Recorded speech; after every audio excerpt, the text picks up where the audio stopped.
Good morning and good afternoon, everyone. I am Hae-Yung Song, the General Secretary of Assam Global Aging Center, and I thank the European Center for Social Welfare Policy and Research for agreeing to take part in our center's project called Talking About Human Rights of Older Persons. So our center pursues various projects from policy research, organizing international fora, and international networking to campaigning to promote human rights of older persons.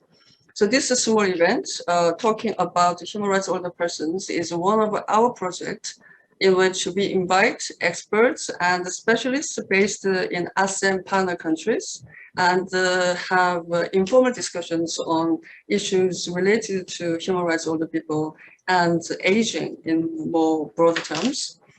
So this is to share and disseminate important research findings to ASEAN partner countries, as well as to Korean public, and to point to possible policy implications. So we are truly therefore honored to host this event with the renowned researchers from one of the key research institutions on social welfare policy in Europe. So today's events will focus on two important reports published by European Center for Social Welfare Policy and Research, which are titled Social Isolation and Loneliness Among Older People in Europe, and towards a rights-based approach in long-term care. The authors of these two papers will make presentations on the respective papers. So Veronica Sandu and Eszter Zólyomi will make a presentation on the first paper, and Magdi Birtha will make a presentation on the second paper, whose main author she is. So after each presentation, we will have a general discussion. I hope this is clear. Okay, so before proceeding to presentations and discussions, I would like to introduce to you and invite Dr. Hye Kyung Lee, the Director of a Board of Directors of our center, Emeritus Professor of Social Welfare at Yonsei University in Seoul, South Korea, and Dr. Kai Leichsenring, Executive Director of the European Center for Social Welfare Policy and Research, to make a brief welcoming and introductory remarks. So Dr. Lee also take part in the event as discussant, and Dr. Leichsenring was involved as a co-author of the first paper, Social Isolation and Loneliness Among Older People in Europe.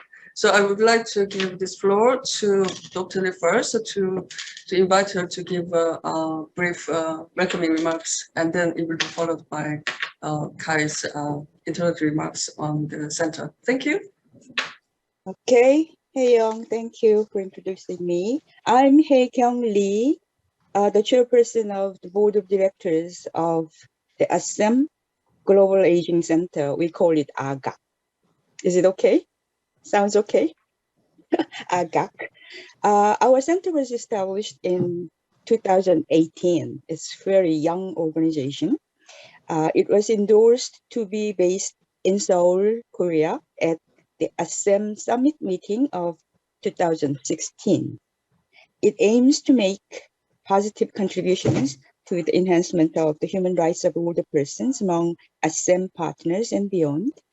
It operates as a non-profit organization and pursues various activities to enhance the exercise of the human rights of older persons. As a way to introduce our center, let me mention a few major activities, recent activities of our agency.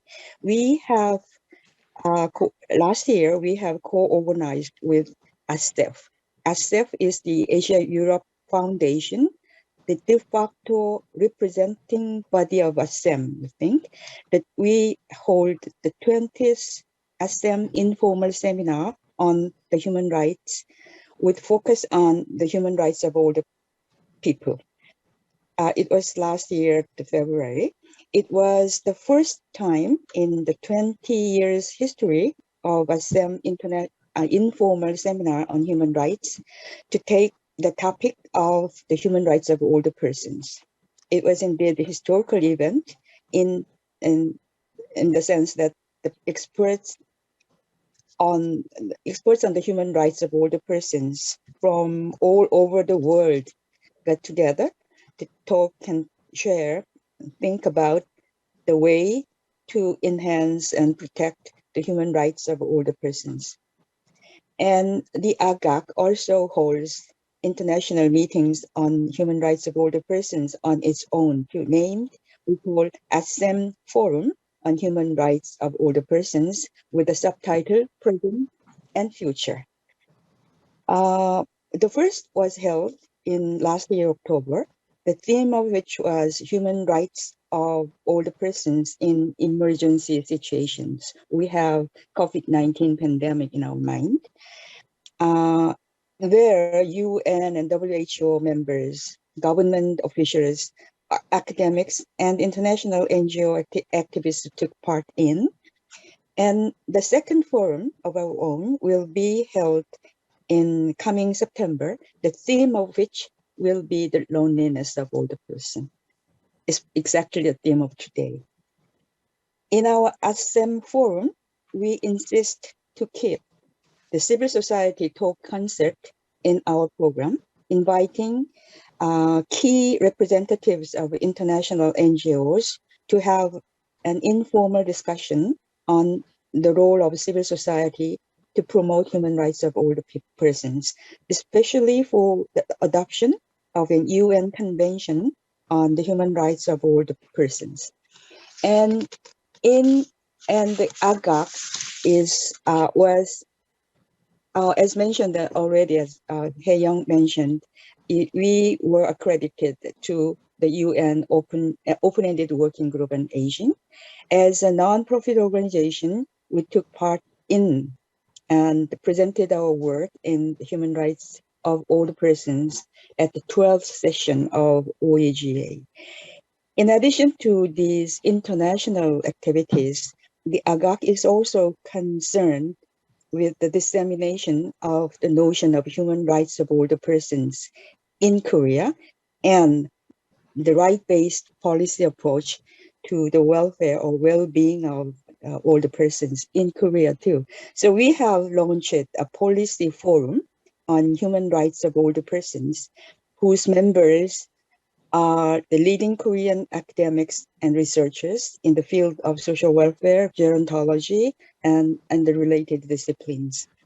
At the bi-monthly forums, we discussed about poverty of the older persons and their work and their minimum pensions and other things have been discussed. In domestic campaigns, AGAG has a special affiliation with the National Human Rights Commission of Korea, as well as we have MOUs with many public and private organizations, including the National Federation of Senior Welfare, Korea Association of Senior Welfare Centers, and the Korea Convalescent Hospital Associations, etc. I do appreciate for your effort to be part of the meeting today. Today's meeting with experts from the European Center, that is authors of the very, very important reports. I think is meaningful, not only for our intellectual communications among the like-minded researchers, but also for the broadening of our perspective on human rights of older persons in various social, economic, cultural, historical contexts. I mean, the West and perhaps the East. Well, let me stop here. Thank you for listening to me. Okay. Yeah, thank you. And Kai? Yeah, thank you for this overview. My name is Kai Leichsenring. I'm the Executive Director of the European Center for Social Welfare Policy and Research, which is kind of a unique organization because it has some singularities, being a research institute affiliated to the United Nations. This affiliation exists since 1974. When it was established here in Vienna, We are covering the UN European region. This is Europe and so altogether 56 countries, including North America, Eastern Europe, the Caucasus, and even Central Asia, Israel and the Middle East. But of course, as we are a small institute of 20 staff members and around 16 researchers, we focus on mainly let's say EU, Europe, and we have a special focus on the accession countries in Eastern Europe, Western Balkans, the Eastern Partnership countries. And our policy expertise is mainly in integrated policies in overlapping areas like aging, welfare in general, health, care, labor, migration, and social development in general. And we want to link the worlds of theory and practice. So our aim is to be an internationally acknowledged research organization to forge the knowledge base for social policies in the UNECE region. And aging is, of course, one of the important issues here. The European Center is representing research in the standing working group on aging of the UNECE. And as such, we were also just last week involved in the ministerial conference after 20 years of MIPA, and we're also involved in the development of consultations and a declaration, together also with NGOs and of course with governments. We are an intergovernmental organization, actually, as I said, mixing research on the one hand and policy development and advice on the other. We have currently 3 research teams. One is employment and labor mobility, health and care, and social protection and inclusion. And aging is, of course, a transversal issue in all these 3 teams. And as such, we have also, of course, an international network of so-called national liaison officials in most of the 56 countries. And there are some countries that are then also approaching us with ideas for projects or even funding for projects. And for example, the one that we will present today, actually both that we will present today, are coming out of this. One was from Spain, where social isolation and loneliness has become an important issue over the past years. And on the other hand, the one is from Sweden, where the rights-based approach has entered also the political scene. So I'm looking forward to the presentations and our discussions afterwards, and hopefully also to further cooperation with your institute. Thank you. Yes. So thank you so much. And I think we have common interests, and I can certainly think that we have many areas of the cooperation for the future.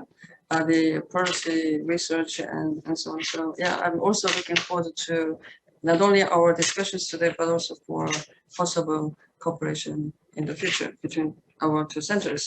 Okay, so without further ado, I would like to invite Veronica, Sandu, or hopefully I pronounce your names correctly. So I actually practiced yesterday, but I was not totally successful, I think. But anyway. So Veronica, Sandu, and Eszter, Zólyomi will make a presentation on your paper on the loneliness, social isolation, and loneliness among older people in Europe. Thank you. Then I will share my screen with your permission and the presentation. I hope you see it. You should see it at this point. Yeah. So yes, my name is Veronica Sandu, as you perfectly pronounced it. I'm a researcher at the European Center. I work on issues related to social protection and social inclusion. Today we'll be presenting, me and my colleague Eszter, findings from a report and a policy brief that we produced on social isolation and loneliness. So what we will be presenting today is the scope, concept, and methods of the study.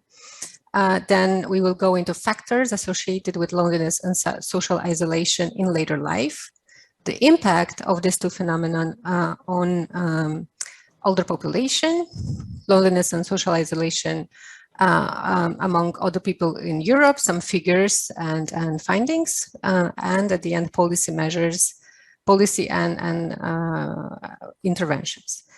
And a few slides on the conclusions of the report. So, concept, scope, and methods. What we aimed to do was to look at the prevalence in European comparative perspective, do a synthesis of factors contributing to loneliness and social isolation, and of course to identify solution to combat and prevent these two phenomena. The study differentiates between the two main concepts, which is loneliness and social isolation. Of course, loneliness, it's a subjective phenomenon, is a perception. It's the gap between how a person perceives its social life and how it actually is. On the other hand, the social isolation, it's an objective phenomenon. It measures actually the degree of this social interaction. Our methods were literature review, data analysis based on two main surveys, the European Quality of Life Survey and the European Social Survey. And then the good practices we identified through desk review, practice examples via expert opinion as well.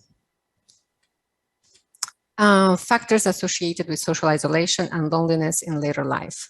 What you see on the screen, it's a quite interesting figure, which was done by Clark and McDougall, 2014, and we adapted a bit to the scope of our research. And as you can see, there is a lot that influences the feeling of loneliness and the social isolation. This could be individual factors, community factors, societal factors. Of course, some life course transition issues have a major impact on this. You could see them, I hope, on the screen. Also, some particular individual socioeconomic drivers as age, sexuality, disability, ethnicity, migration can influence it. So as complicated as all these factors are, as complicated is to design policy to support and include these people. So social isolation and loneliness can be caused by one specific event or can be a combination of factors, can be long-term or short-term. All of this needs to be considered when we think about solutions to address it.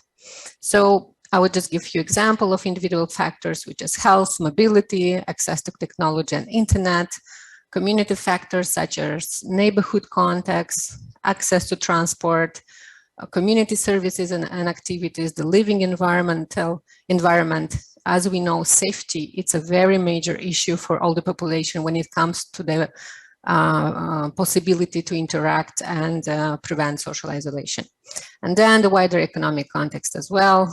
These are major factors that can have an impact on the social isolation and loneliness of all the population. Then the impact of these two phenomena on each individual, it's very well researched. On this, there is a lot of data and studies that we went to look through.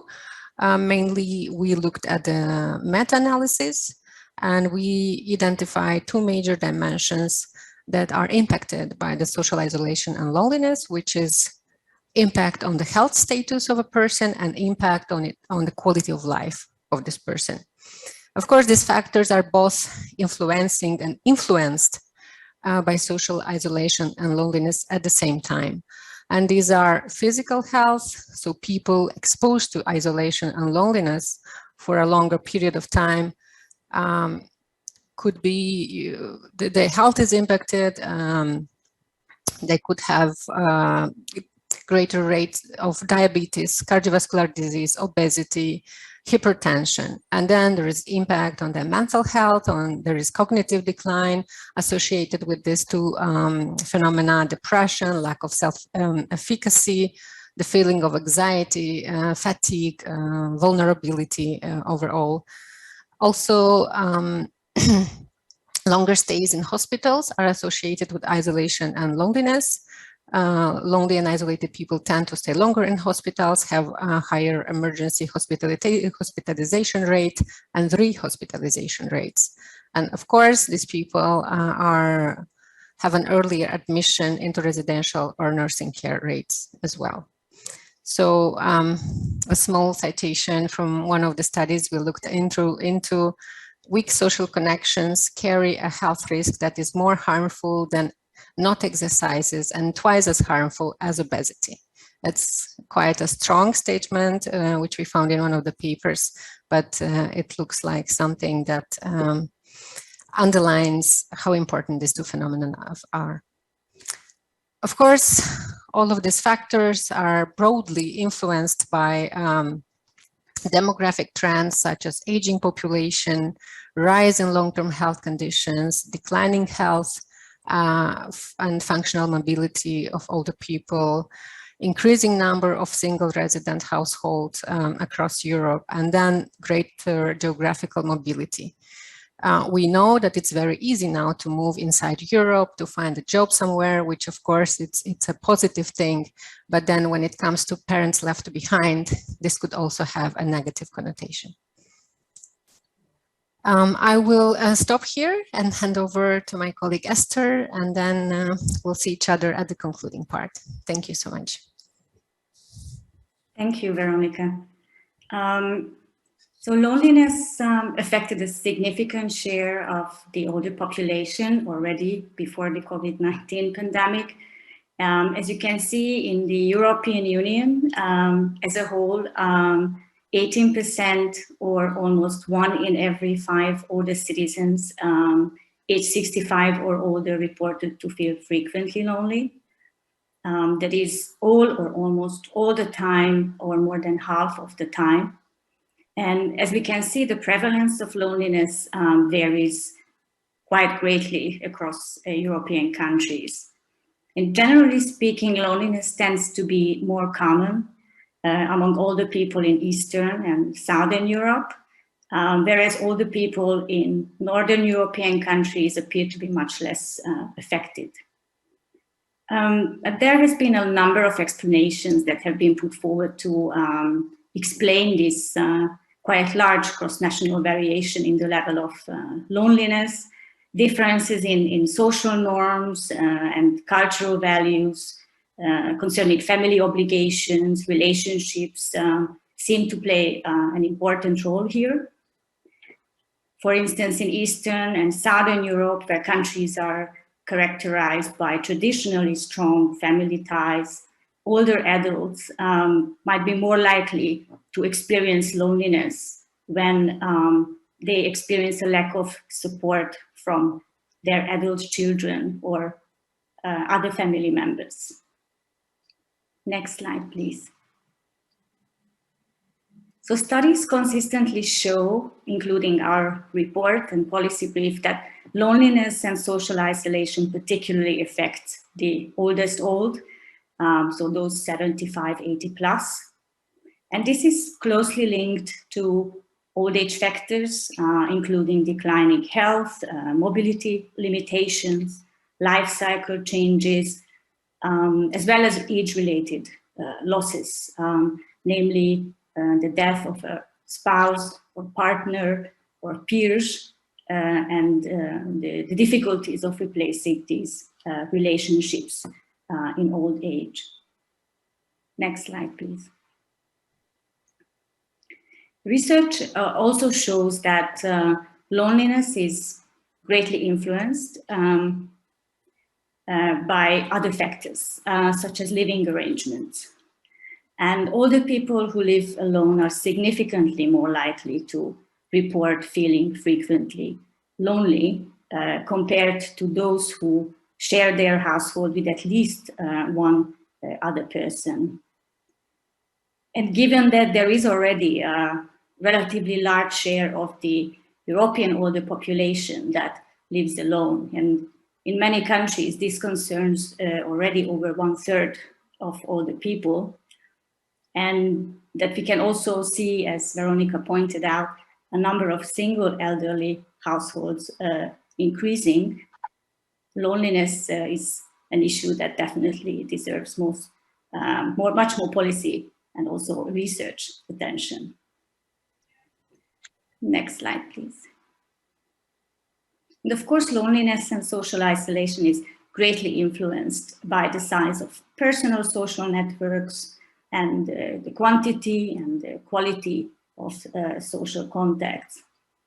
And this is also confirmed by other studies and survey data. And in Europe, more than 1 in every 10 older persons reported in 2018 that they meet socially with friends or family less often than once a month or never. And because this indicator measures contacts outside the household, the lack of social contacts is expected to affect older people living alone even more. The quality of social relationships, specifically the lack of emotional support, is another salient issue to consider. And while in most of the surveyed countries in Europe, people tend to have someone with whom they can talk about personal or intimate matters, in some countries, over 15% of older people stated in 2018 that they had no one to rely on for emotional support. And this is important because those who report to having people with whom they have a close, confining relationship, on average, have a lower likelihood of experiencing loneliness. And the lack of social connections and interactions and emotional support was, of course, amplified with the onset of COVID-19 as a result of pandemic-induced lockdowns and various mobility restrictions.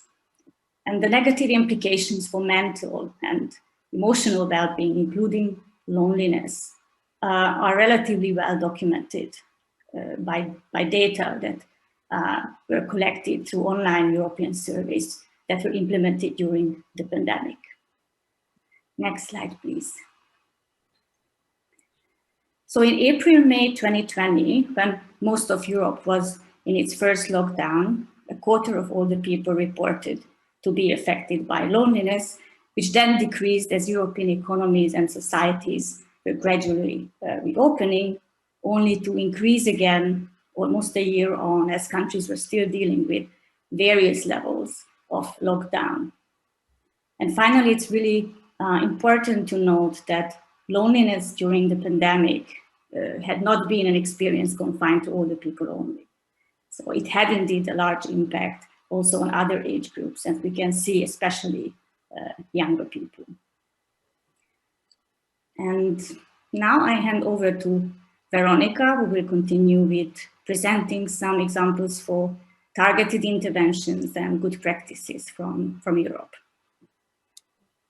Yeah, so yes, after looking at factors, how they impact and how deep this is rooted into the European society, we also wanted to look a bit and provide solutions. So we did an overview of what is being provided and being done by authorities, nonprofit and private units across Europe. These slides present a sort of a table and mapping of this intervention. We try to put them together and see how we can cluster them. So we've noticed that there is individual support, one-to-one solution, there are group settings to address this, and then there are community level measures and solution. I will not go through them. Our goal was truly to map them, to look what works, what doesn't work, what is more cost effective, and what would be easier to transpose from one context to another. Just to give a few examples as one-to-one support, there is this interesting initiative of Befriending Network in Ireland, the Cycle of Friends initiative in Finland, for instance. On group intervention, there is all the people going through difficult time, illness, divorce, bereavement groups. These are mainly initiative from the UK, which is quite advanced in providing solutions to integrate more all the population and increase their well-being. And then at the community level, we have the Linkage network in the UK, which I'll be presenting more in depth in a minute, and many others done by countries. So one example that I would like to go more into depth is the one provided by France, a national program called nicely Mona Lisa, which comes from Mobilisation Nationale contre la Solitude des Âgés, quite nicely put by them, and it's a quite nicely a design solution or policy intervention. It was launched in 2013 and then upscaled in 2017. It aimed at reducing social isolation and loneliness amongst other people. How? By mobilizing volunteers and establishing the so-called citizen teams. What is this? Is actually a national national network, a national web that is offering to all the people partnership, companionship, training, and support. What they also do in a very nice way, they transfer from one region to another what works, what needs to be done for things to work, what new ideas they have. And in the last point, you see the figures and the results that they achieved. Why this looked interesting to us is because first is volunteers, professionals, community providing support to elderly, but also providing support to one to another to better support elderly. This is very important because we know that carers and volunteers that work on such subjects, they also go through difficult times. So this is a mutual, interesting exchange. So what they truly did is to create a national scale web of connectedness. And yeah, this looked to us like a promising initiative. Then another example comes from the UK, which, as I mentioned, are quite advanced in putting in practice measures and solutions to combat isolation and loneliness. And this is a different initiative. It started with small and expanded to larger, to more. The goal was inclusion of all the people through knowledge, resource, and skill sharing. It's one-to-one support as well as a group intervention and, of course, a wider community engagement. What they did, they established so-called community hubs, which are managed by local advisory boards, and they do various activities to support inclusion and communication of older people. So they started with the talking tables, but then they expanded to much more. And at the end, they grouped all the measures into three main groups: the Link Age ACE, the Link Age Plus, and the talking tables. What this actually is, the talking tables is the sharing skills and knowledge. So they come together, they talk, they share, they communicate. The Link Age Plus was a similar program, but very much targeted and specific for residential care. And Link Age ACE, it's old-to-old support. So what looked interesting for us in this practice was this idea came to empower older population. So what they do, they create a safe space for all the people to share their resources, to share their knowledge, to share their skills with younger generation, but not only. It's old to old, old to young, and young to old. So this was what was very interesting. So for instance, older people will share skills, knowledge on particular subject with a young professional. this young professional will teach all the colleagues, for instance, how to use computer and improve the IT skills and so on and so forth. So this three-way exchange looked quite interesting to us. So yeah, they have a quite wide range of activity that progressed over time and expanded to national level.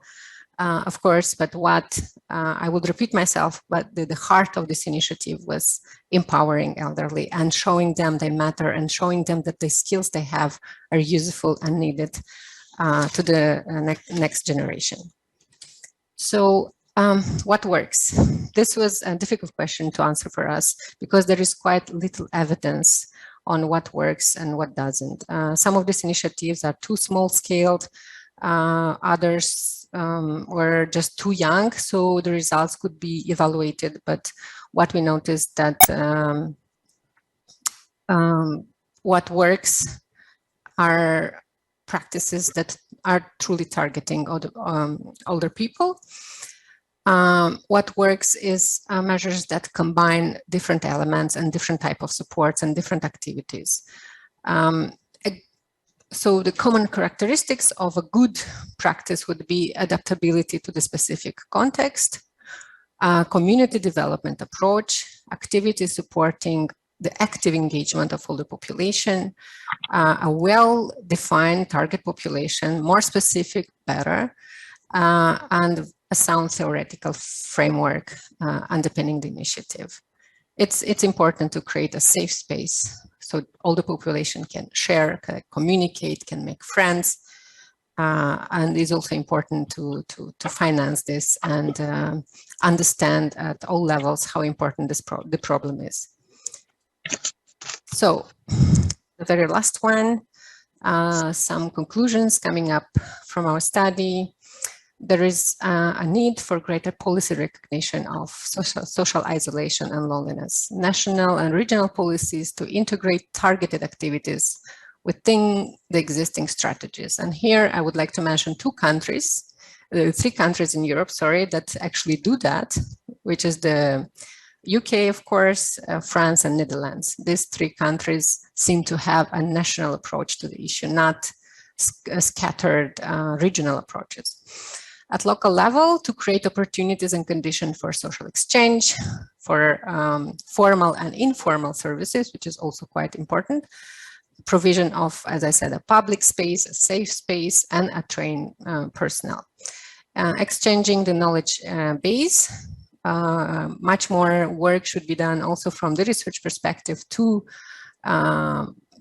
promote participative research, to support evaluation and implementation of this research, to research more and know more about what works and what doesn't work in relation to support to inclusion and combating loneliness. And of course, raising public awareness. The detrimental effects of loneliness and social isolation should be known to individuals and to societies. This should be discussed so they can create that network, so younger generation thinks about these things long before being in the situation of an isolated individual. And of course, addressing social stigma associated with loneliness. At the end of the day, since this is a self-defined phenomenon, we truly do not know the depth of it. Sometimes people just do not recognize they are lonely and isolated. And with that, I finished my presentation. I will hand over to Kai. Thank you so much. Yeah, thank you very much. Are there any questions from your side immediately? You also read the report, and of course we should also then share the link where you can download the report. This should be included. I think it is really an issue that is coming up in many countries, and especially this the finding that you can die from loneliness and social isolation is something that during the pandemic has not really been considered a lot, and actually this was an a period, of course, where this happened and where this was not addressed. On the contrary, well, the problem was here we had to balance the safety on the one hand and health issues, and on the other hand, the issue of loneliness. And I think this balance, often was not even considered. It was the main focus was on safety, and perhaps this also led to additional deaths, perhaps not of COVID, but of loneliness. I don't know how was this in your country. So I have a is that the professor? Sorry. If Dr. Lee does not have a question immediately now, so I will make some comment. Go ahead. So I'll start then. So I have a number of questions, because when I read this paper, and also there was a WHO report on social isolation and loneliness. So it seems to me that these two issues, social isolation and loneliness, have become increasingly important. Especially, there is a consensus that we needed to ensure we have to kind of address these issues in order to ensure the healthy aging and also the human rights of all the persons. And actually, it's quite surprising that these issues are addressed as a national policy issue, especially as you mentioned in the context of the UK. UK actually appointed the loneliness minister, as far as I know. And also, I came to learn from this report that actually France and the Netherlands and Spain actually take initiative at the governmental level. So actually we in Korea, we have actually a very serious suicide level, right? So we actually become interested in mental health of other people, not through the issue of loneliness and social isolation, but rather through more dramatic, more serious issues such as a high level of suicide. So I just wonder your opinion as an expert. Do you think this kind of incorporating this issue to national level policy agenda a positive sign? Do you think this is going to address these issues, or perhaps this might mean that this society have a very serious issue of loneliness? So I don't know to what extent and how much this the addressing loneliness and social isolation and the policy issue at the national level can be effective, and how positive this is. Wants to reply, Eszter? Or? Yeah, I can go ahead. Mm-hmm. Yeah, so in these countries where we see these more advanced in terms of implementing it more strategically to address these issues at the national level, in my view, this is very important, exactly because, as Veronica was saying, it provides a foundation and a recognition by policymakers that this is indeed a salient issue that needs to be addressed. And in these countries, of course, these strategies were accompanied by various awareness raising and public campaign measures. And I think this is a fantastic start to recognize these phenomena and to try to address the negative impacts that these have, not only on older people, because we know that this affects not just older people, but other segments of societies. So in my view, that's the most important thing, is giving an official recognition and acknowledgement that these are issues that need to be tackled. Just to add here, if you allow me, of course, the most important thing is to bring this on the agenda, on the national agenda, to have a nationwide discussion. And I totally agree with Eszter. And also we noticed that much more financing is allocated to this specific measure if this issue is discussed at the national level. Of course, what matter are the small measures, are the small initiative, is the human contact. Local authorities have a huge role, but if at the national level this is put into a coherent path, then at least at the level of exchanging, practicing, learning from one another, having much more better personnel to deal with these issues, it makes a difference. Yeah.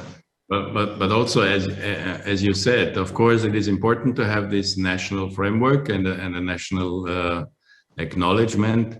But then the individual interventions and so on, they have to take place, on the micro level also. And here also, as was outlined, for specific target groups. For example, men and women are reacting very different in this context.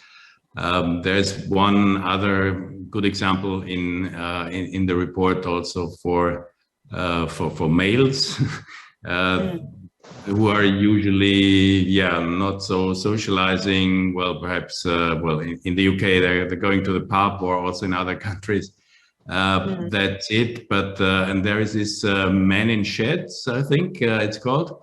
Where they're just doing something together, bricolage and do it yourself, and there it was described that men are talking less eye to eye, but back to back.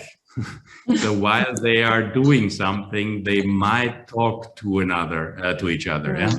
So this is. For example, but there are, of course, very different other target groups that need to be addressed specifically. Well, I had a question, and first of all, I had a question. That the report has been published quite recently, right? It was in March. Let's say it has a long story. Actually, it was finished already before the pandemic, but it took some time. And then we did a slight revision before publishing it. But we had there was also some misunderstanding with the commissioner, which was the Spanish ministry. I was curious about the feedback from the field on this report. That was first, what immediate response after reading this report. And the other thing is that when it comes to the Korean case, we started in 2008, we started the long-term care insurance programs. And since that year, we have been doing every 3-year survey of old Koreans, the national survey of old Koreans. The sample size is about 10,000. This is quite extensive, and it has been doing continuously. So we had a good database, but we have never asked people how often you feel lonely. We do have a sort of data for the geriatric depression. Of that comes up to about 13% of the older persons. It's quite high, isn't it? 30 or 13? 13. 13. 13. Okay. Yeah. Not 30. But as you know, Korea is the country which has the highest rate of suicide, particularly among the old people. The suicide rate is pretty high, and it kept going and increasing. And also the depression rate is quite high, but we never thought of asking, are you lonesome? Are you lonely? How often you feel lonely? So when I saw this report, it is really unthinkable for the 20% of total population that is the aged, of those, about half of them feel that they feel lonely most of the time, or more than half of the time. That's a terrible thing. but we have never thought of asking people. But we are, I mean, the policymakers and the general public are realizing they are aware of the problem of this sort of depression thing. But people say, I mean, it is theoretically right, perhaps, if we expect the high rate of depression is related to the high rate of feeling loneliness. Is that right? Does it make sense? Yeah, there might be some correlation. Yeah, Eszter, perhaps you know better whether there is correlation. Yeah, there are studies that show that there is a significant correlation between these two phenomena. Yes. And in response to your raising this issue on the survey data, in Europe, there are already, not just at the national level, but also as we presented in the report, and actually where we updated the figures. So that was an important update for the report that we published this year to the latest figures that we have from European surveys. And so there are a number of European surveys that ask these questions on these negative effects, including loneliness. Have you felt lonely in the past 4 weeks? And there are also a number of other quality of life related questions on other positive and also negative effects that are relatively well measured and data are collected on this. So it's also possible to monitor change over time. Yeah, also well, you saw the differences also during the different waves. This is actually, is quite impressive that there is such a change. I don't know why this. Why there was such a quite significant change within a relatively short period of time. Even in Europe? Yeah. Is this a question to me or? Yeah, perhaps if you can, if you have some hypothesis, yes. I mean, one important thing, of course, to note that these were on the COVID during the pandemic. These were mostly data collected through online surveys. And these are relatively quickly put together. They have various issues also in terms of response rates and a certain overrepresentation of certain population groups when you know online survey data collection is considered. So based on this survey, I think it still gives a good overview. But there have been other surveys. So for instance, the survey of health and retirement aging in Europe, which looks at the 50 plus population, which actually also showed, and I think we mentioned this even in our policy brief, right, Veronica, that so there have been studies using this data that show that there was a significant increase in also in depression and in loneliness during the first year of the pandemic.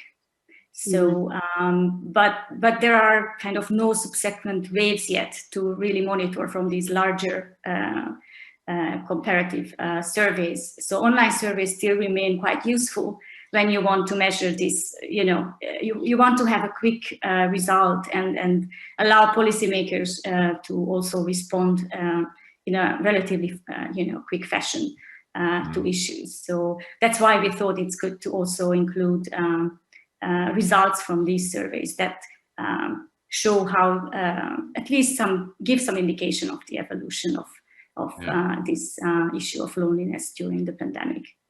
Yeah, because because we are also discussing very much on, let's say, on short-term interventions and immediate and on older people now. but also from the framework we used and that Veronica presented, you see that actually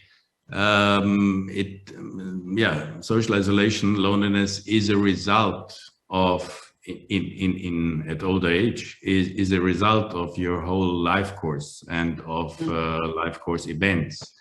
Right. There are of course some age specific, but apart from that, I think so campaigns and policies also must address, let's say, the longer term and the idea that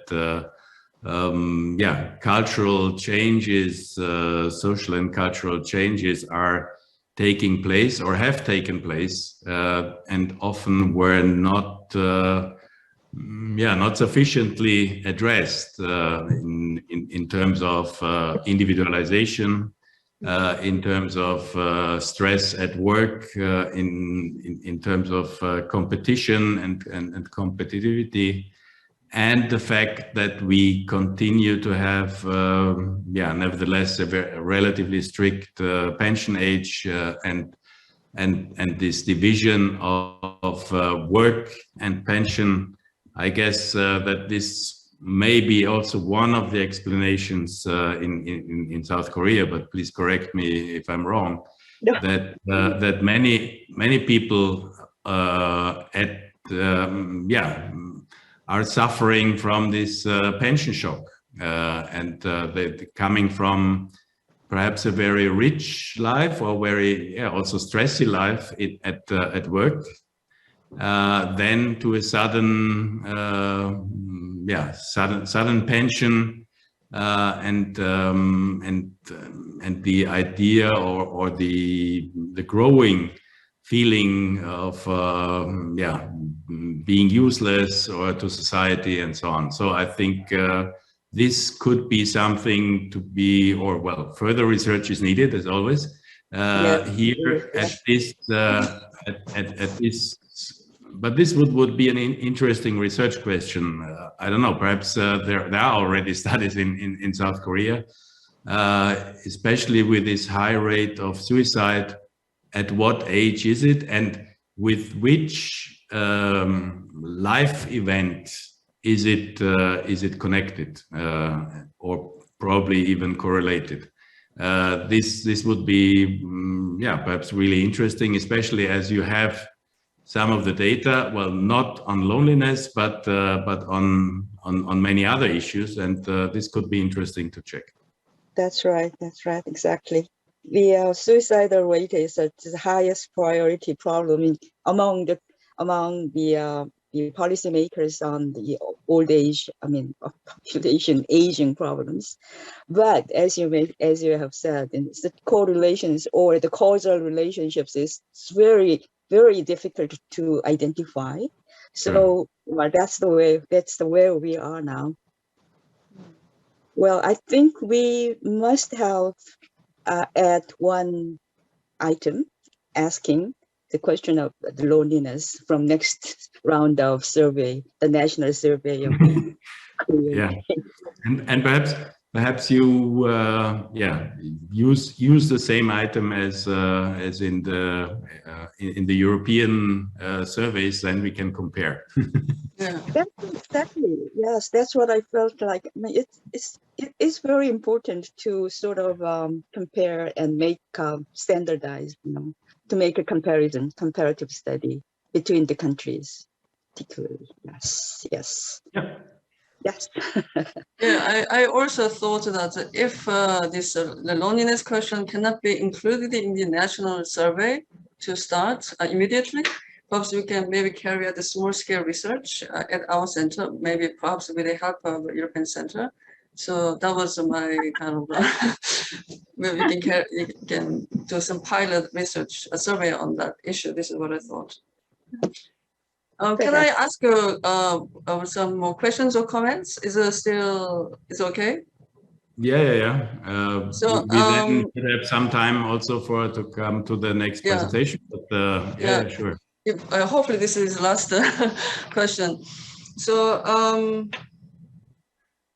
So actually, I mean, of course, Dr. Lee also addressed the issue of depression, which is kind of closely related to the issue of loneliness. And we also talked about the suicide. But actually, the research, your paper says that perhaps older women are exposed to higher risk of loneliness and the social isolation. But actually, it's kind of counterintuitive in that if you look at actually suicide rates across the world, in fact, the male suicide is much higher than female suicide rates.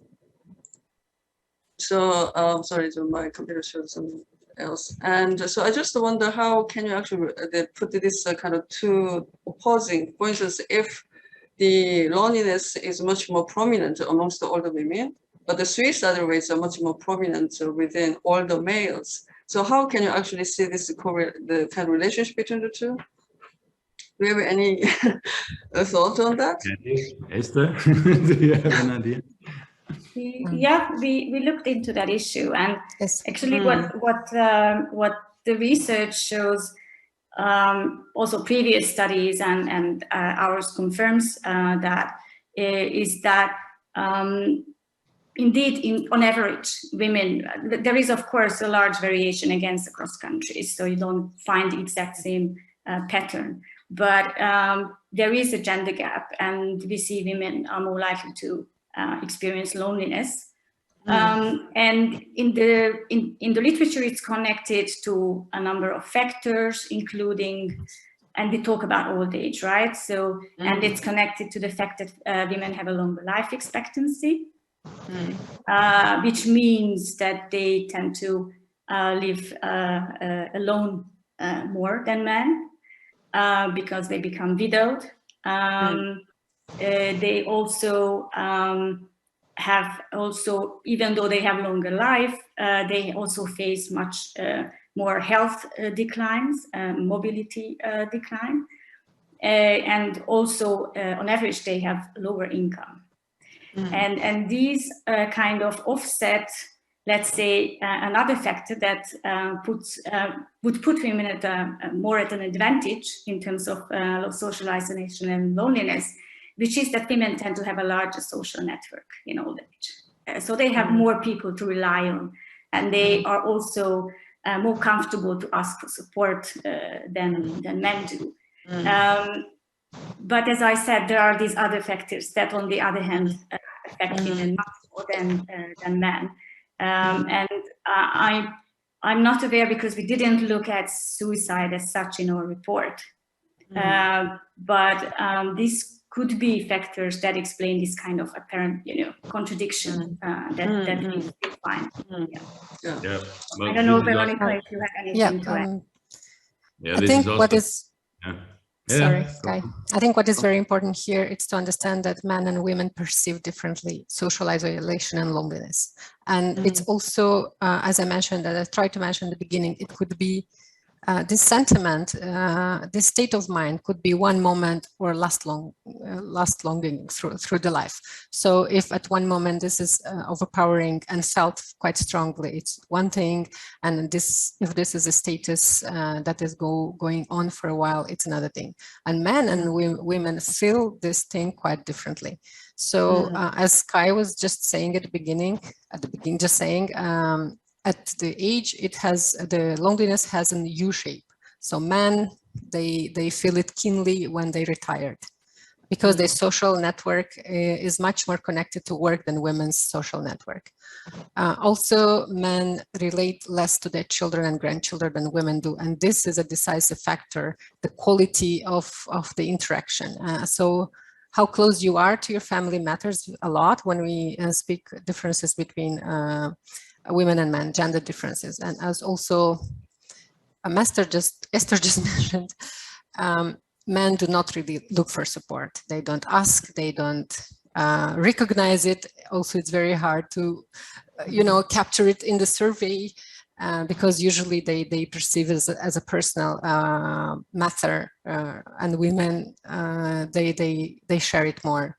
And when the intimate partner is lost, also men feel it much more than women. Women have 1 to 3 to 4, a very close connection in life, and men usually have one, which is their partner.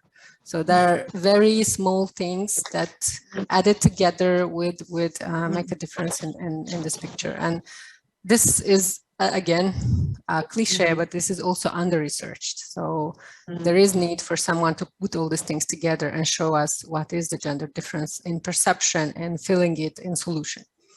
Thank you. Sorry. And regarding suicide, I think it's another thing, another aspect again. So I think this is much, well, there is also a lot of research on suicide regarding also self-aggression and the degree to which, also men, are different from women in this in this aspect. So they look, I mean, from the outsider's view, this is a case in Korea. Many people say the women, older women, are faring much better than the old men. Meaning, just as you have mentioned, the quality of their social interaction is different. Women have much better or a bit stronger connection or connectedness, feeling of connectedness with the family members and other friends. But men, they usually have the relationship with the work-related relationships, which does not last after their retirement. But still, your data says the women say more often. I mean, they say that they feel more often, I mean, lonesome. So I like to see what the Korean women and men say. But it depends also on the country, as you have seen this. So there are also these cultural differences. And I think it's very important to take into account the expectations. For example, why you have so low, let's say, loneliness, loneliness rates in Northern Europe is also because, well, people are happy to have one or two friends, while in Italy, if you don't have 5 or 6 friends and your family is passing by every day, then you're feeling already lonely. While a Swede probably would be happy, if the family member passes by once per week, because that's it. That might be a bit of a prejudice, but it plays an important role. So what are your expectations? But this is in general. We have it also in care and in several other aspects. So we have a certain, let's say, traditional morale or morality with related expectations. For example, I think in South Korea, it's the daughter-in-law that has to care for the family members, for the older family members. In Europe, it is the expectation still, children, mainly then daughters, and also daughters-in-law, they should take over care. But the reality has changed. The reality of this caring tasks and the challenges there. It is a difference if you care for an older person for, I don't know, 3 months or a year. While sometimes now you have people being cared for also 15 years with dementia and all kinds of multi-morbidity. This is a completely different thing than, let's say, the old idea of caring for an older family member. And here we have these cultural cleavages with which we have to tackle. That's great. Yes, good. So in conclusion, there is a lot to be researched further, right? Yes, we have a lot to do. So let's perhaps carry on. There is even more to do in the other area, right? Okay. So thank you very much for thank you Eszter and Veronica and Kai for your interesting presentation and the comments and answers. So we learned a lot, and hopefully we can carry on discussing on this topic. So we already spent more than an hour on this one presentation. So hopefully Magdi is not too bored. Okay, so I would like to invite Magdi to present her paper. Yeah, just a second, I make it full screen. I hope you see it right. So yeah, indeed, the project and the paper is called Towards a Rights-Based Approach in Long-Term Care, using an index of rights-based policies for older people. So with my colleagues that you see listed on the first slide, we developed an index to be able to assess legislation and policies for older people with care and support needs. This project was financed by the Swedish Ministry of Health and Social Affairs, and we completed the report in 2019. And we thought that it's relevant to bring this work into this discussion. Now, I'm not going into details of the results of the index. So what we found and the differences between the policies and the outcomes of the different countries that we looked at. We made this index on 12 countries, 12 EU countries. But what I just want very briefly is really just to give you an idea what we did, how the conceptual framework is built up, and the index itself, what domains we developed, and how the indicators look like, because of course it also has a link to the discussion you just had on social inclusion, as well as loneliness and participation in society in general.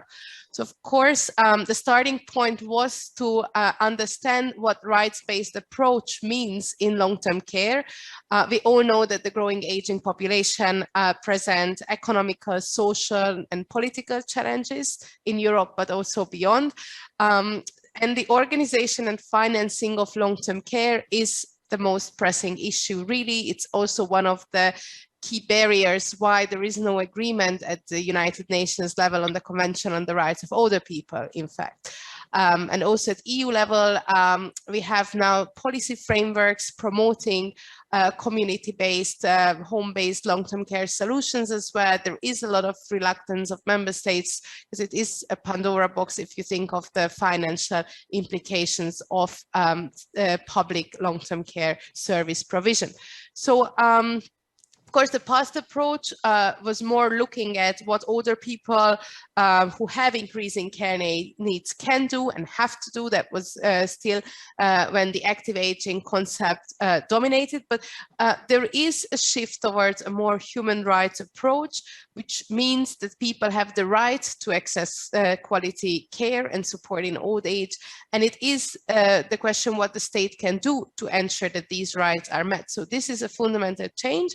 And this is underpinned by now by various legal and policy frameworks, both at the UN and the EU level. I mean, at UN level, just mentioned the WHO Decade of Healthy Aging. Of course, the UN Convention on the Rights of Persons with Disabilities is relevant because there are persons with disabilities who are old and have needs, and also there are people who develop their certain disabilities while aging. So there is definitely an overlap in this regard. And in order to ensure the fulfillment of the human rights of older people who have care and support needs, and here I mean universal human rights, you know, ensured by international law, it's important to look at legislation, policies, enabling processes, as well as the desired outcomes. So we developed a conceptual framework with this in mind to have a holistic overview on different structural conditions, which would mean legislative and policy framework in place, the enabling processes, so how these legislations and policies are being implemented, as well as the desired outcomes. So yeah, what is the outcome for all the people, how these rights are actually met. We developed two multidimensional tools to monitor the policies for older people in line with human rights. And one is that you see here is the Rights of Older People's Index. We call it ROPI, which is focusing on the structure. So these structure conditions that I mentioned, as well as the processes. And the processes would also include the responsibilities of the duty bearers. And the other tool that we developed is a scoreboard focusing on outcomes and while the scoreboard is mostly building on quantitative indicators, the ROPI index is building on qualitative ones. And the novelty of this tool, and this is why we thought it's interesting, hopefully for you to hear about it, is really to enable the assessment of legislation and policies and link these structure and process indicators to outcomes, because this is something that is not really being done in this area, and it's of course very important to make the link. Now there are several challenges, and especially when it comes to available, comparable and good quality data. So when we look for indicators for this index, of course, that presents a key challenge. Also, you mentioned already briefly, like data collection, the importance of also having indicators across countries, across regions for comparability. Of course, that would really help in populating such tools and having a clearer pictures of what's missing in terms of policies or outcomes in this regard. And we really believe that this tool can be useful to understand the reasons behind outcomes. So this is the idea to help policymakers to understand, for example, when there is a poor outcome, what is the reason, what needs to be improved at legislative policy level or in the processes or the funding in place. So this is the idea behind. Again, as I said, I'm not going into too many details. On this one, like what we did, we had a good geographical mix, and we tried to look at countries with different long-term care systems in place, and we did primary data collection for the structure and process indicators. So for the ROPI index, looking at different country data, national reports. So we did an extensive desk research, and we also used a survey that we shared with the ministries to fill existing data gaps. What I really want to show you in this very brief presentation I prepared for today is the domains, because this is based on the desk research we did based on engagement with different stakeholders or also other persons, organizations. So we had like a process for some participatory engagement. Yeah, and the literature review, of course. These were the domains that seem to be the most relevant in this context. So I will just go through quickly. First is the equal access to and the affordability of care and support. Then choice, legal capacity and decision-making capacity, freedom from abuse and mistreatment, life, liberty, freedom of movement and freedom from restraint, privacy and family life, participation and social inclusion, and loneliness and issues around loneliness would obviously fall into that. Freedom of expression, freedom of thought, conscience, beliefs, culture and religion, highest standard of health, adequate standard of living, and remedy and redress of human rights. So these domains were not proposed by us, but as I said, like this was an outcome of an extensive work, also working with other people and their representative organizations themselves through different methods.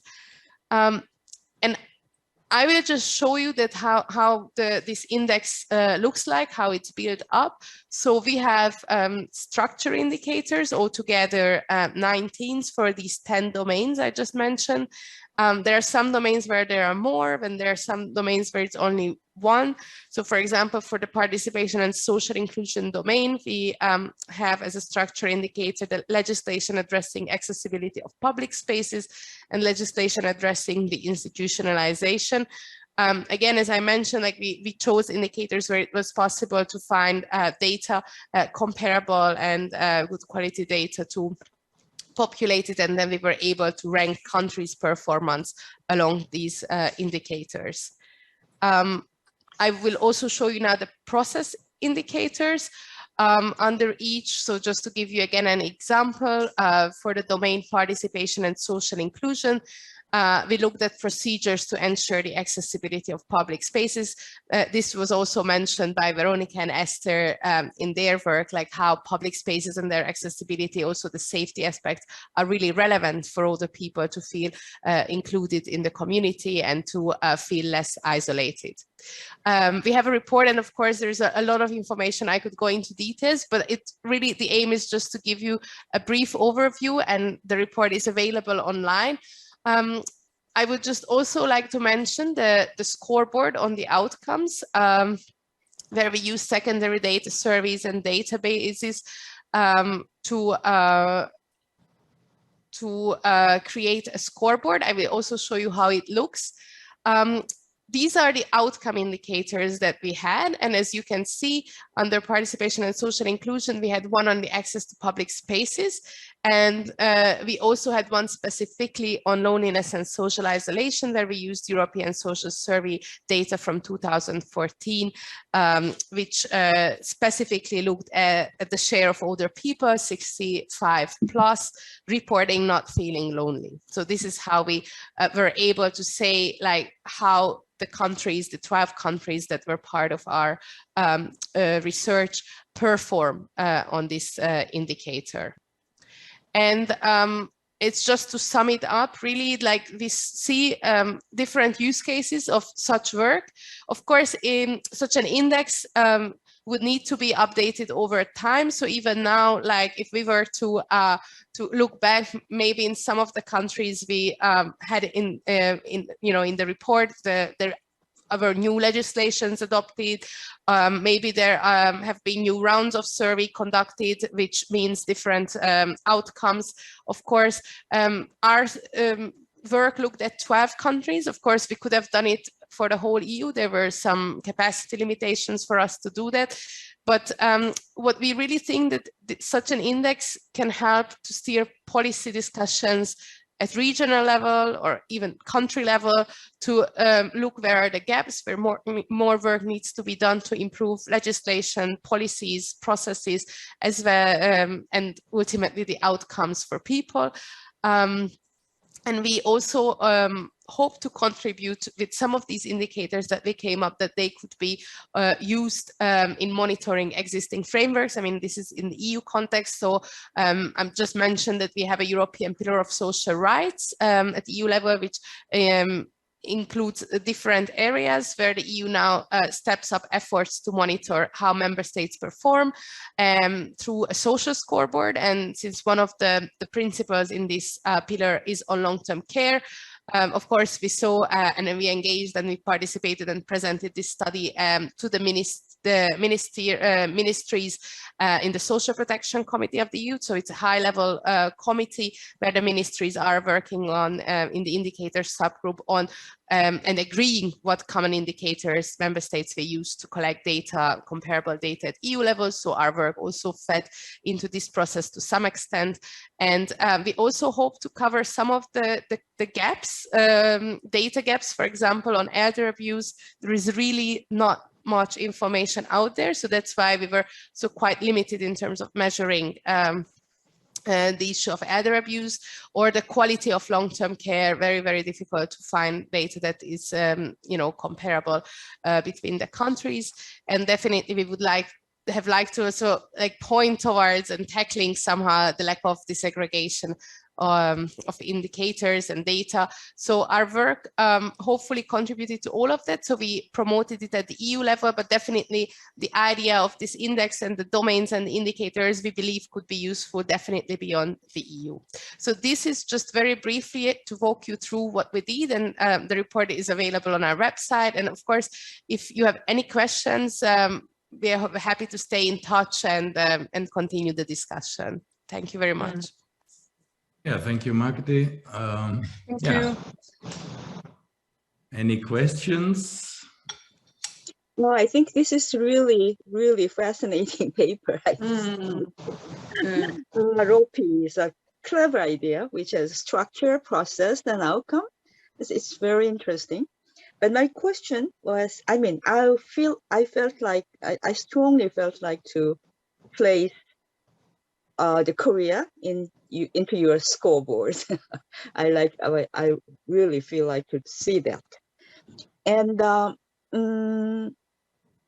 this is a small question, but you didn't include the Germany, which has the long-term care insurance program. Is there any reason? I mean, why the Germany and France is not included? Can it be a question?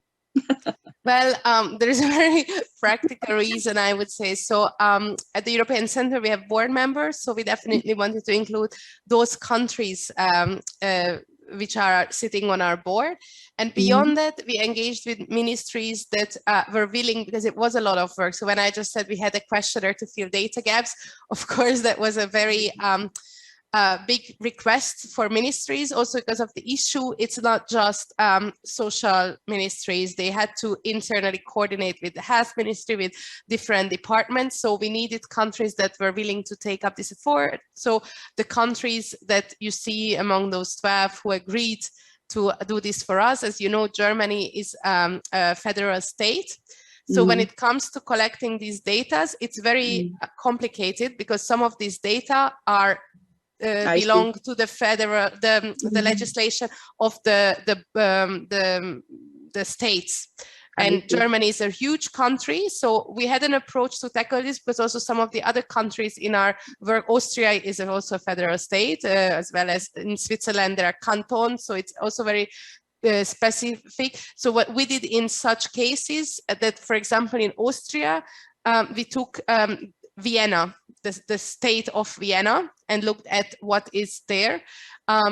But we still needed information from the federal level. And yeah, it was just that with Germany, we did, we could include Germany, of course, if we were ever to take this work further, it would be interesting, but just the collection of the data we needed for this work, it's quite difficult, I would say, and complex also because of these national specificities. Okay, thank you. When I see the table 12, the scoreboard, I thought Korea might be might have very different color in different. Yeah, I just put this scoreboard on so you also can see visually. So we had this traffic light system, and then you see of the countries. This is just to give you, and of course you see there were areas where data was not available, if a country was not part of the specific survey module, for example, because it also could happen that we did not have, for example, from Slovakia data on certain aspects for domain 1. So, but yeah, so this is how it looks. And of course, yeah, the interpretation, it's also, I think, a big question, because I mean, these are selected indicators. This does not necessarily reflect on the situation overall, but I think it definitely gives a correct indication, or like a remark, especially when you go deep in these specific issues. Right. For instance, when it comes to the Korean case, Korea might have read on the relative poverty. In Korea, the aged population is a very high rate of poverty rate. Whereas the availability of care and support might have green dots, because we have a system, even though that's not really complete, and there is a much of remaining people who cannot get access to it. But legally or structurally, that's okay. So anyway, this table 12 was quite insightful, and very much like to place Korea into this into this table. Yes. It's good. I think it's a very good exercise. Yeah. Also, maybe there's some inspiration for different indicators that could be considered to measure, you know, in different areas, issues relevant for older people with care and support needs. And again, like if we had more and better available data, of course, we could use a lot more indicators, and then the results would be even more sophisticated. So this is definitely something to always keep in mind, but that's always the case with any indexes you have. So Yeah. You can use it for free. It's just reference us. When I looked into this European scoreboard, I wondered if we really like to approach to the issue of this sort of loneliness, and you have you have sufficiently emphasized the community-based approaches. But I think if you want to really approach to these issues and problems, I think you have to know the capacity of the community. I mean, not the public sector, but also but the civic sector, or what you call the social capital of the society. I think that's quite important. If you can add on that sort of the variable in your framework, that might sort of help to find out the ways for the policymakers, I thought. Definitely, yeah. And yeah, and we believe, as I said, like making these links between, like, you know, you can have a very good policy framework that does not work well, and what are the reasons. So kind of making these links are helpful, we believe. Yeah. And there can be countries where the legislative framework might not be so strong, but the outcomes are actually better than in some others where the legislative framework is stable, but there are definitely elements missing when it comes to the implementation, the strategies, action plans, adequate funding. Of course, it's a big issue, especially when it comes to service provision and availability of services in the community. So yeah, there is it's a complex picture for sure. That's right, exactly. As you mentioned, social capital, it's actually this is, let's say, it's not in terms of, but it could be also become a more explaining variable, the so-called, what we call welfare mix. So in how far third sector organizations are playing a role, because, well, here, this is, of course, if you have the rights-based approach, you probably oversee the other approaches to well-being, and in many countries in Europe, the third sector organizations are playing an important role in this area still, to create welfare. So this is, let's say, the rights-based approach is more a Nordic concept. Because here you have the public sector that is taking a lead, while in many countries you have still a kind of bottom-up process where the third sector, the families, are playing an important role. But this was, of course, not in the focus here, but it could be used much more, perhaps, then to explain the result, the outcomes. So you might even have, let's say, less rights, or not a well-established legal basis, but you might have good outcomes in terms of loneliness, for example, or not loneliness, because there is a strong third sector, and this is, of course, something that needs to be taken into account. That's and what's right.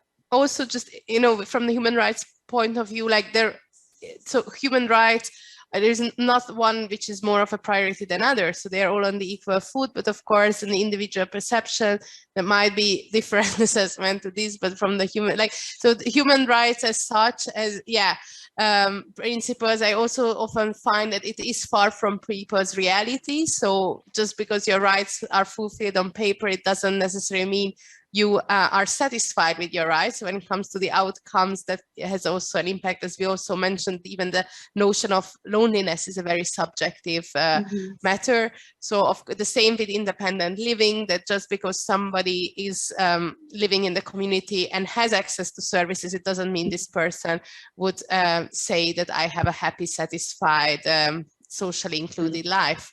So it's always there, I would say, this gap between rights and reality. Very good. Thank you. Okay. Thank you very much. Thank you. So I also have a question. Is that all right? Before you go? Okay.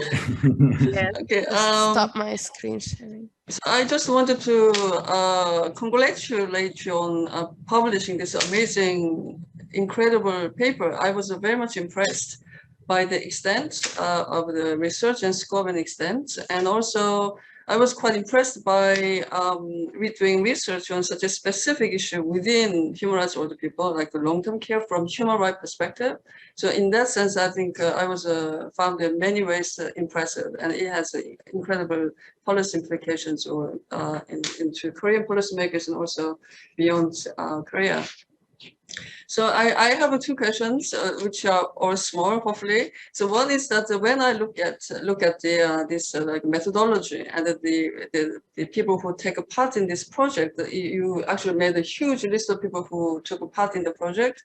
So it would be incredible amount of work.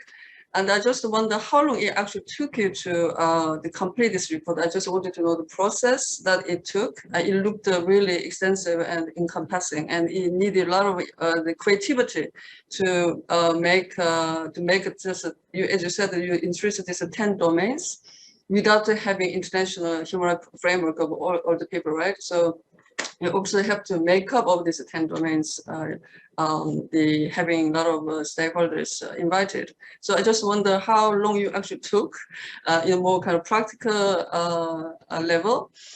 And also second question is more political, because also Dr. Lee mentioned that there is a Germany was not actually included in this comparative research. And I actually came to think that it might be to do with the politics of each EU state on human rights, adopting human rights convention at the UN Human Rights Convention, because we know that not every country is actually agreeing to adopting UN Convention on Human Rights of the Persons, and also in that context, many European countries actually opposing to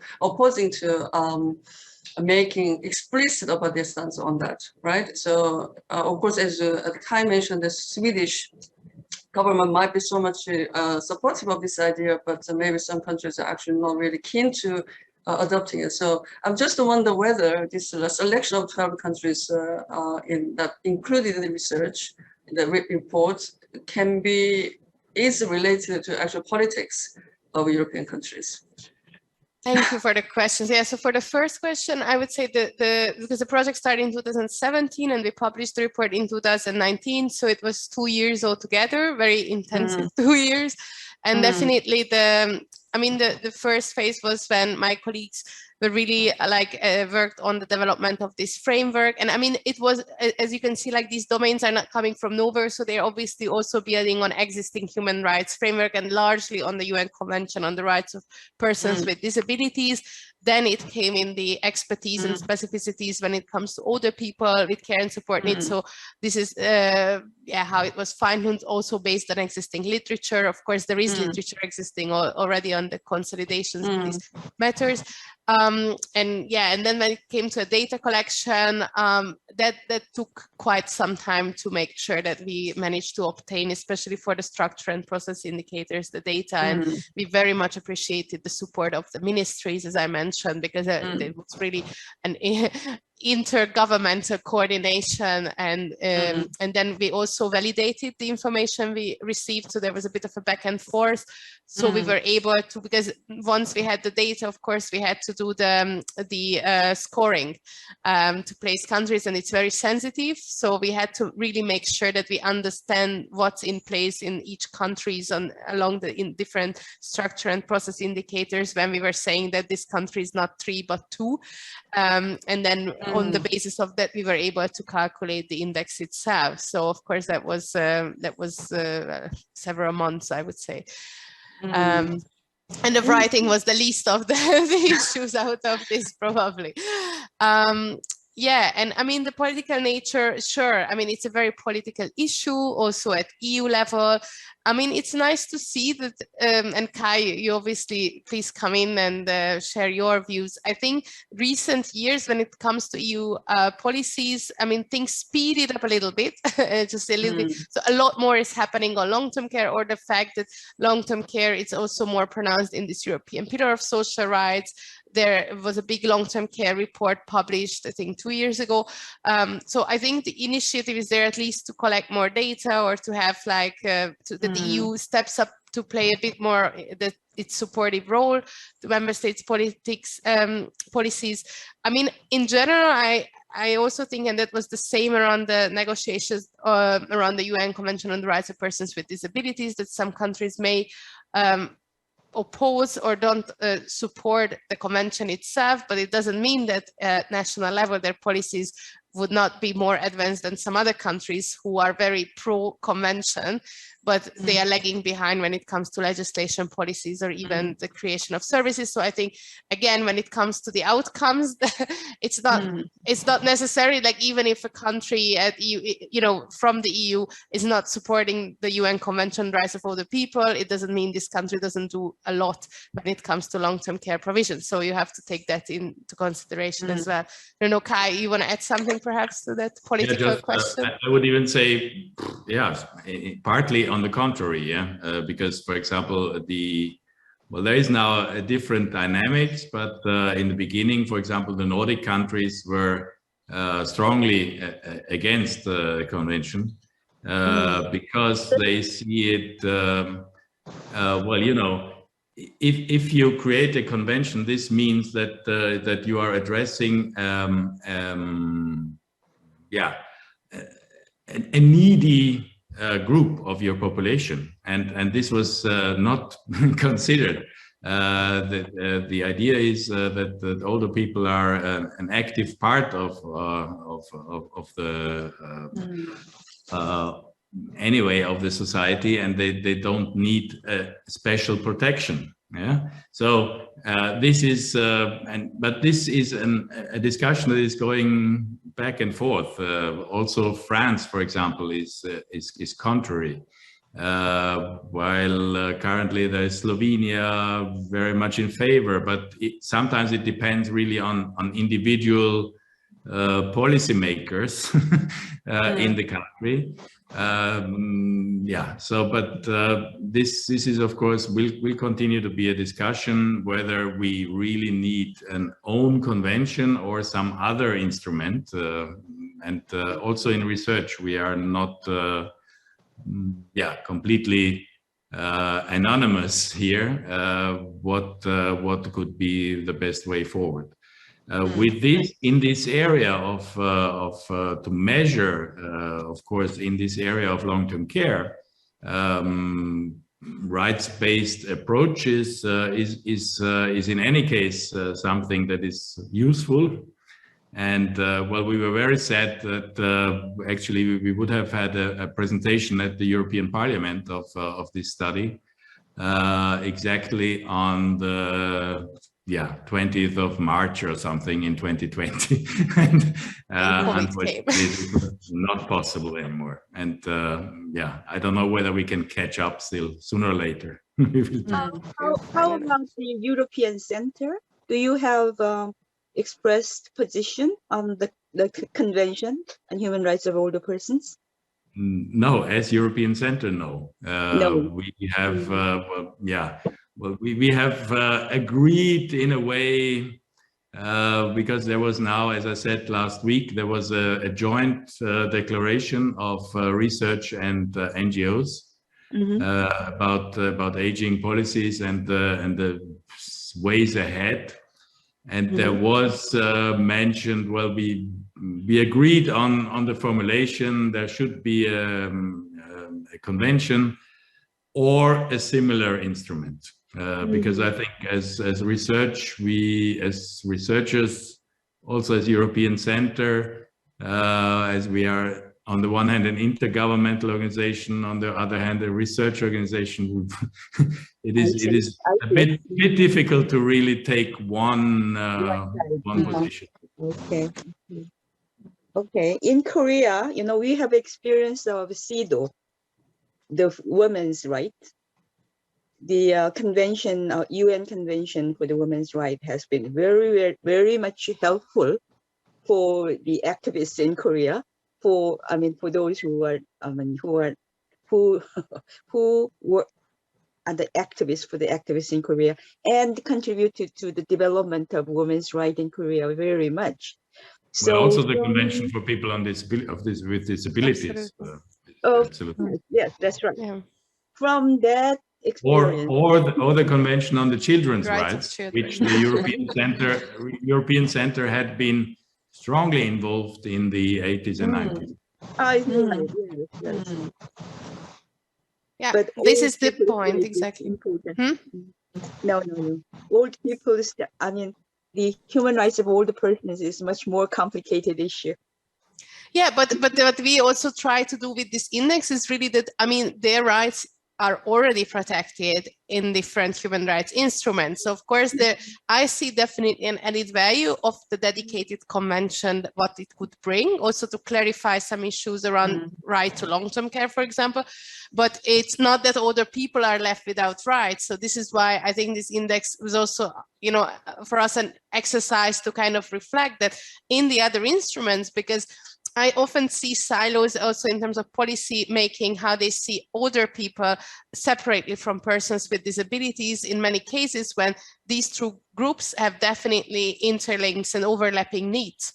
And just because somebody, you know, as a person with disability who is aging and reaches age 65 in many countries at the moment, even in the EU, lose some of their rights because you fall from the bracket of person with disability to older person, meaning that I know people even in Sweden who lost some of their personal assistance hours just because they reached age 65. And of course, that does not make sense because the person has just as much needs and actually probably over time even more needs because of the aging related implications than before. But from the policy point of view, you jump a category, and that's why I find it very important to really take a holistic approach and see like what are the rights which are already guaranteed for all the people, even if we don't reach agreement on a dedicated convention.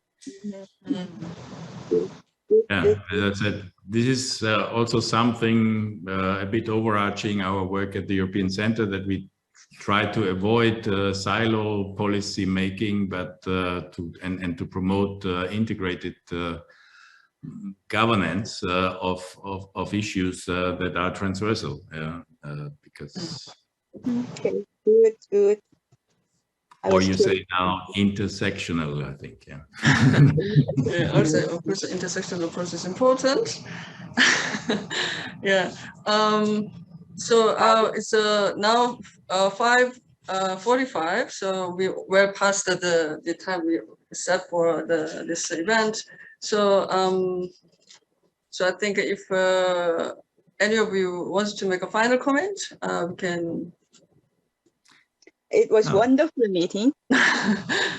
Yeah, thank you very much. Yeah, it was also very interesting for us, or at least for me. I can speak. Yeah, well, you will be in contact with us anyway, and Veronica will present at your conference. Yeah, thank you so much. I just actually had a question on that. So is because both Veronica and I received already the invitation from your colleague. Yeah. Thank you very much for that. Well, thank you very much for accepting our invitation. So both of us should accept, and it's fine. Yes, of course. Yeah. Okay. Thank you very much. Thank you. So it's a special session with the WHO on loneliness and social isolation. So it will be a great session as you are taking part in it. Thank you so much again. Thank you so much for your time and insights. Hopefully we continue to have discussions or dialogue. Yep. Thank you. Bye. Contact us. See you. Bye. Bye. Bye-bye. Bye. Bye. Bye.